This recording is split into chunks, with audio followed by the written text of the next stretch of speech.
Hello, നീ ഇങ്ങോട്ട് വന്നെന്ന് ഞാൻ അറിഞ്ഞു. സത്യം പറഞ്ഞ നിന്നെ പിരിഞ്ഞതിന് ശേഷം ഈ കഷ്ടകാലത്തിന്റെ അയ്യരുകളിയായി. എവിടെ നിന്നോ വന്ന ഒരു പെണ്ണിന് വേണ്ടി നമ്മൾ തമ്മിൽ എന്തിനാണ് പണങ്ങിയത്?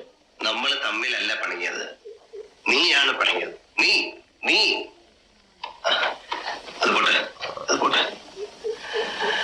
ആ തൃപ്പൂണിത്തറയിലെ എങ്ങാണ്ടൊരു കോവിലകത്തെ തമ്പുരാട്ടിയുമായിട്ട് കൂട്ടി നടന്ന് പാവക്കൂത്ത് നടത്തി. കൂത്ത് കഴിഞ്ഞപ്പോ അവളുടെ പാട്ടിന് പോയി. നമ്മളെ ഷെട്ടിലുമായി. അല്ലടാ, ആ പെങ്കൊച്ച് പോയോ? ആ, നാളെ പോവല്ലേ. ആന്റിയോടൊക്കെ യാത്ര ചോദിക്കാൻ പോയിരിക്കുക. നിന്നോടൊന്നും പറഞ്ഞില്ലേ? അവള് പറഞ്ഞു, ഗുഡ് ബൈ എന്ന് പറഞ്ഞു. വളരെ അടുത്തു പോയവർക്കും ബന്ധത്തിന്റെ ആഴം നോക്കാതെ എവിടെ വെച്ചും എപ്പോഴും കൈകൊണ്ടിങ്ങനെ ഗോഷ്ടി കാണിച്ച് യാത്ര ചോദിക്കാവുന്ന ഒരു വാക്കാണല്ലോ ഗുഡ് ബൈ. പോട്ട് പുല്ല്, ഗുഡ് ബൈ എങ്കിൽ ഗുഡ് ബൈ.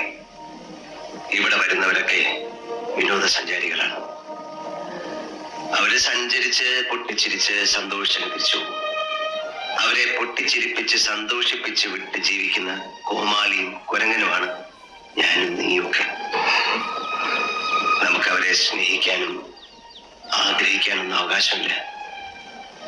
നമുക്ക് അവരോട് ആത്മാർത്ഥമായിട്ട് പറയാവുന്ന 2 വാക്കേ ഉള്ളൂ: വെൽക്കം, ഗുഡ് ബൈ.